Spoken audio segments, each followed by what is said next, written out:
ये क्या हो रहा है?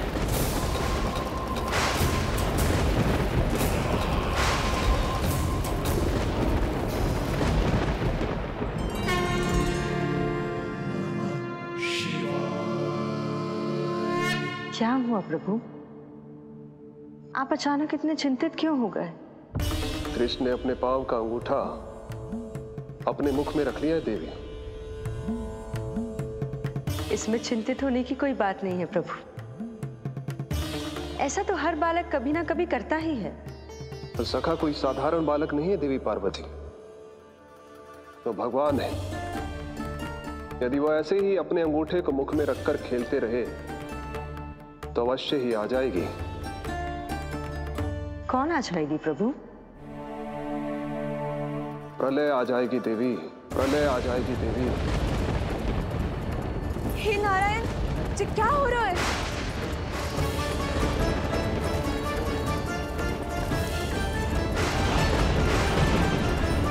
जी ऐसे लग रहा है जैसे दिन में ही रात्रि के समान अंधेरा छा गया हो। लगता है बहुत बड़ी आंधी आने वाली है।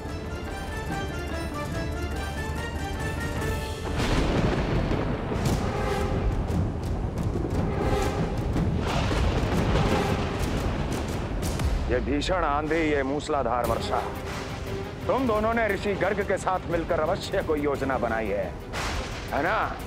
बोलो बोलो, क्या है वो योजना? बोलो।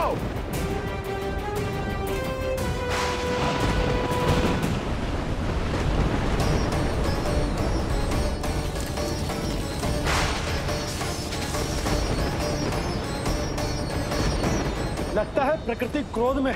मैं जाकर गौशाला संभालता हूँ, कहीं कोई हानि ना हो जाए। तुम बालकों को भीतर ले जाओ।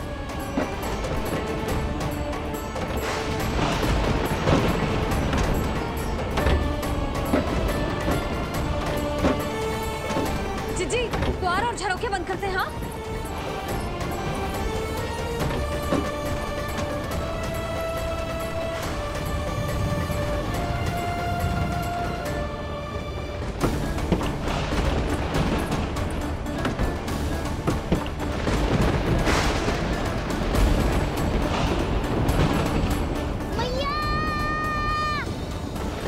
लल्ला, चल अंदर चल के खेल।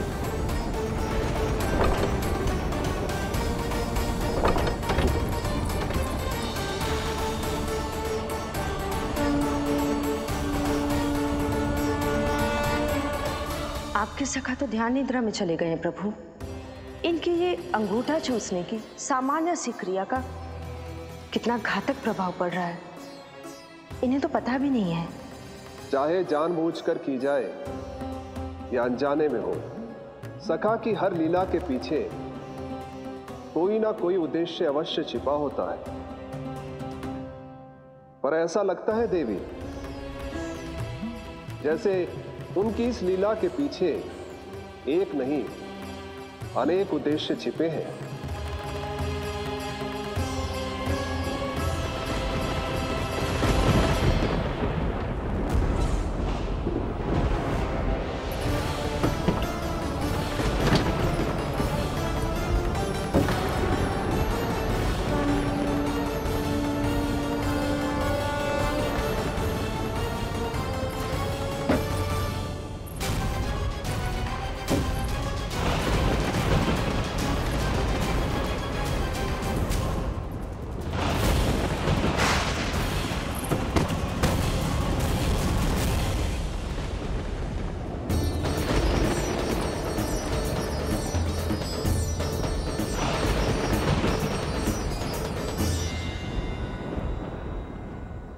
देख रही हो चिज्जी, प्रसाद ना मिली खाने को, तुझे पांव का अंगूठा ही चूसने लग गयो।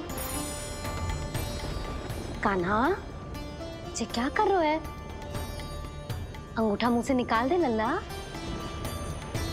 अच्छी बात ना है कान्हा। देख कान्हा, तू नींद में है, इसका अर्थ ये ना है कि मैया तुझे अंगूठा चूसने देगी। निकाल अंगूठा मुंह से। आज तो बड़ी शीघ्र इतनी गहरी निद्रा में सो गए हो तुम।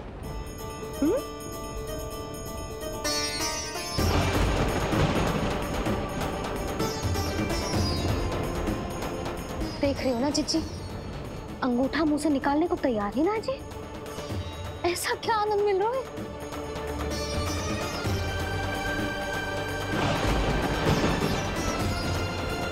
अधिक बल भी ना लगा सकती, अत्यधिक नींद में है, कहीं इसकी आंख ना खुल जाए। रानी भाभी, लगता है तीव्र वर्षा होने वाली है। मैं और भोला भैया के साथ अगले निकल रहे हैं। हो सकता है उन्हें हमारी आवश्यकता हो। हाँ हाँ चलो बोला। चिच्ची, तीव्र वर्षा आरंभ होने से पहले आप और बरदाऊ निकल जाओ। ठीक है, किंतु तुम भी सतर्क रहना। हाँ, आप भी ध्यान से जाओ।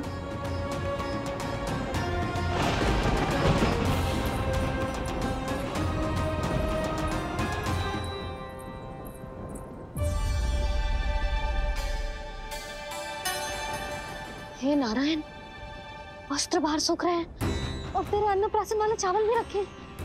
भीतर करना होगा ना चिचान की भी।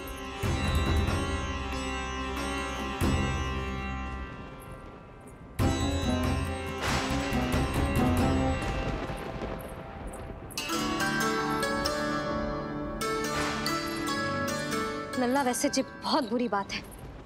अंगूठा मुंह से बाहर निकाल। केवल 2 दिवस में तेरा अन्नप्राशन है, फिर सब खाइयो। तनिक धैर्य रख। गुड़ तुम। प्रभु, स्वयं कृष्ण की मैया इनका अंगूठा नहीं निकाल पाई, तो अब और कौन निकालेगा?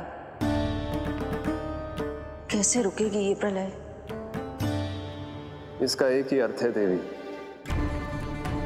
अभी लीला समाप्त होने का समय नहीं हुआ। अभी तो कहना तो ये चाहिए कि लीला अभी पूरी तरह से आरंभ ही नहीं हुई है।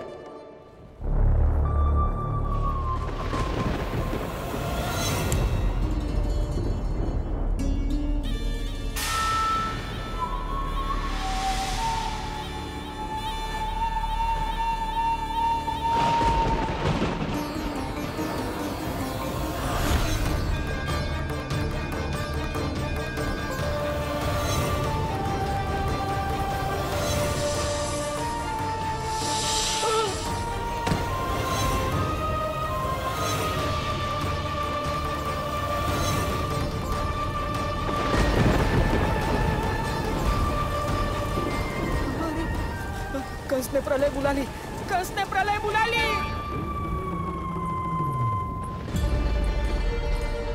हे नारायण, जे वर्षा तो रुकने वाली ना है। जे गुड़ और गेहूं भीतर रख देती हूँ।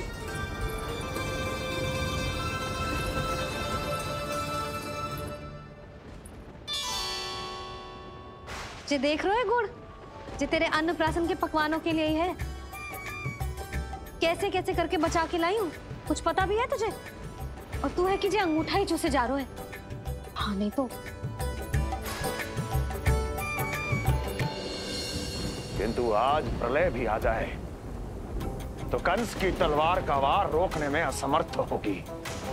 कंस के साथ विश्वासघात किया है, दंड तो मिलेगा। महाराज, वायुमंडल में अचानक आए इस परिवर्तन का हमसे कोई लेना देना नहीं है। हम तो बस अपनी संतानों के श्राद्ध के लिए जा रहे थे। मूर्ख हूं मैं, मूर्ख हूं मैं। कंस एक मूर्ख है, मूर्ख हूं मैं। अब अच्छी तरह जानता हूं मैं, श्राद्ध केवल एक बहाना है। किंतु सत्य यह है कि तुम और वो ऋषि गर्ग मिलकर मेरे विरुद्ध एक षड्यंत्र रच रहे हो, और ये तुम्हारी योजना है। भैया, ये आप क्या कह रहे हैं? कैसा षड्यंत्र, कैसी योजना? हम तो केवल श्राद्ध के लिए गए थे। बहुत अवसर दिए मैंने तुम दोनों को, किंतु तुमने बार बार बार बार बार बार मुझे मूर्ख बनाया। इसलिए अब मैं अवसर दूंगा अपनी इस तलवार को।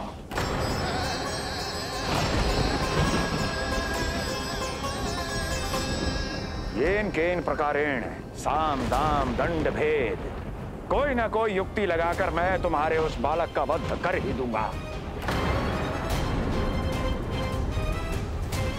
पर उस क्षण का साक्षी बनने के लिए अब तुम दोनों को जीवित नहीं छोड़ूंगा मैं।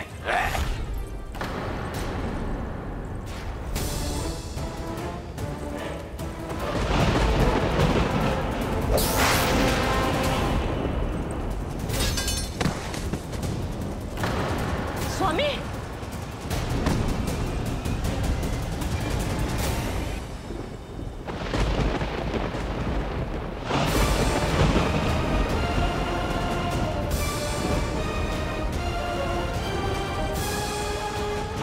तेरा काल तेरी प्रिय बहन के गर्भ से उसकी 8वीं संतान बनकर जन्म लेगा और तेरा विनाश करेगा, विनाश करेगा, विनाश करेगा।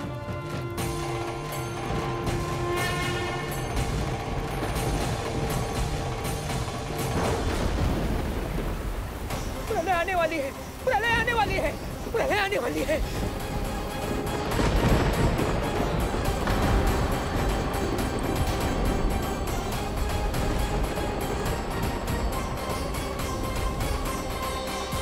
यदि कंस को रोकना, अपने माता पिता की रक्षा करना और चपलासुर के ब्रह्म को मिटाना ही इस लीला के उद्देश्य थे, तो ये सभी उद्देश्य पूरे हो चुके हैं प्रभु।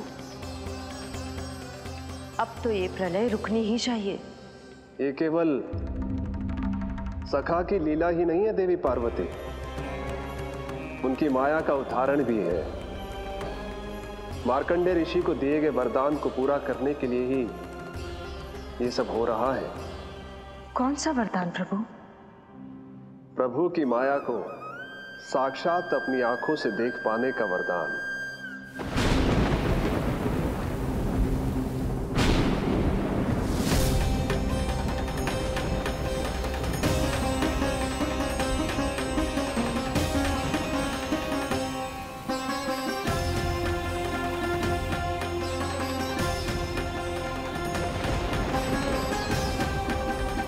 हे नारायण, क्या ये प्रलय है? क्या संसार समाप्त हो रहा है? तो फिर मुझे मिले इस जीवन का क्या अर्थ है?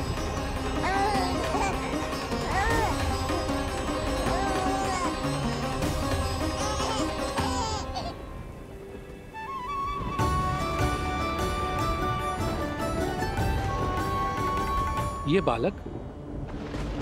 बालक यहां कहां से आया?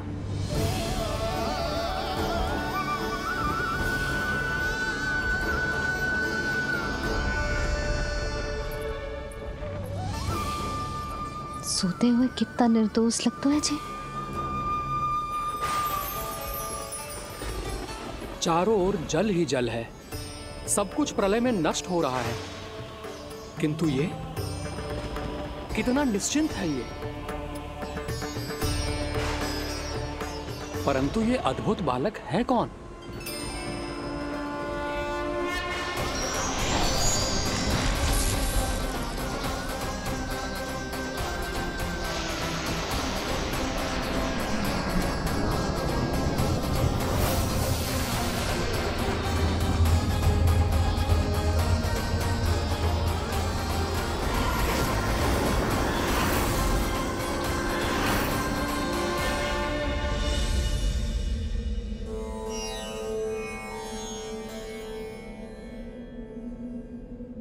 जिन घने काले बादलों ने आकाश को घेरा हुआ था, कहां गए वो? यहां तो प्रलय का कोई चिन्ह ही नहीं है।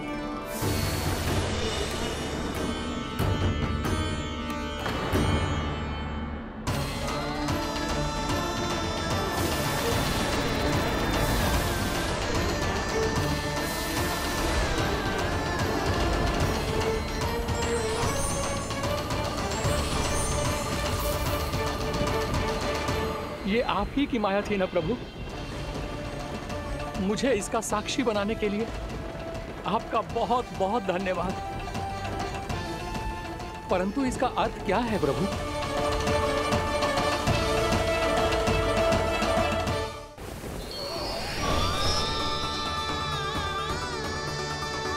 प्रभु,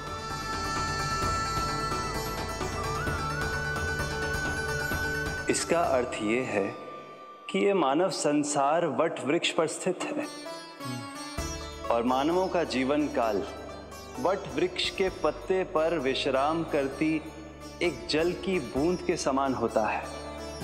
वो बूंद जो किसी भी क्षण नीचे गिर सकती है। आपने तो स्वयं देखा है महर्षि, ये संपूर्ण जगत, ये महाब्रह्मांड मेरे ही भीतर स्थित है।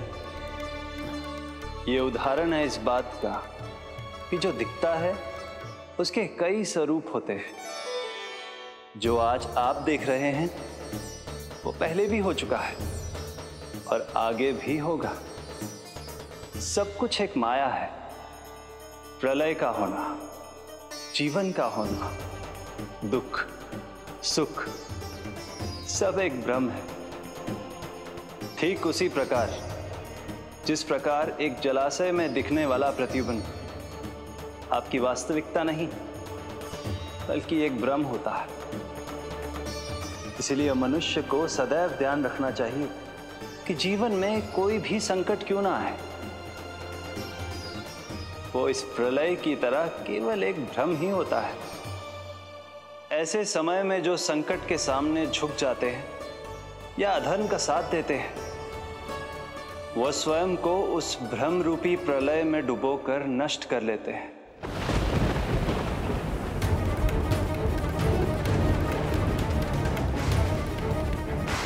पर जो मेरी शरण में आकर संकटों का सामना करते हैं, वो स्वयं को कठिन से कठिन प्रलय से भी उभार लेते हैं। किंतु प्रभु, सभी व्यक्तियों में संकटों का सामना करने का साहस नहीं होता। कृपा करके आप कुछ ऐसा कीजिए जिससे आपके भक्तों को इतना बल मिले कि वो कठिन से कठिन परिस्थितियों का सामना भी सहर्ष कर सकें। मैं वरदान देता हूं महर्षि, पीपल के पत्ते पर बाल कृष्ण की इस छवि का स्मरण मेरे जो भी भक्त करेंगे उनके साथ मेरा आशीर्वाद सदैव बना रहना। वो चाहे कितनी भी कठिन परिस्थिति में क्यों ना फंसे, बाल कृष्ण की ये छवि उन्हें उससे उभर पाने में सामर्थ्य प्रदान करेंगे।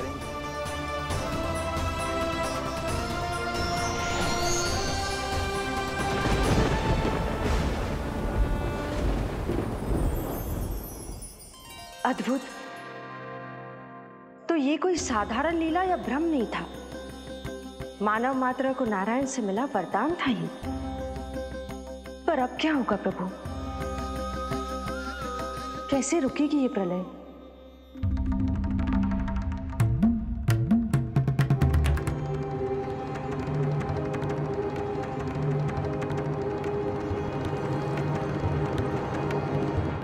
क्या सोच रहे हैं प्रभु? क्या आप रोकेंगे ये सब? नहीं प्रिय,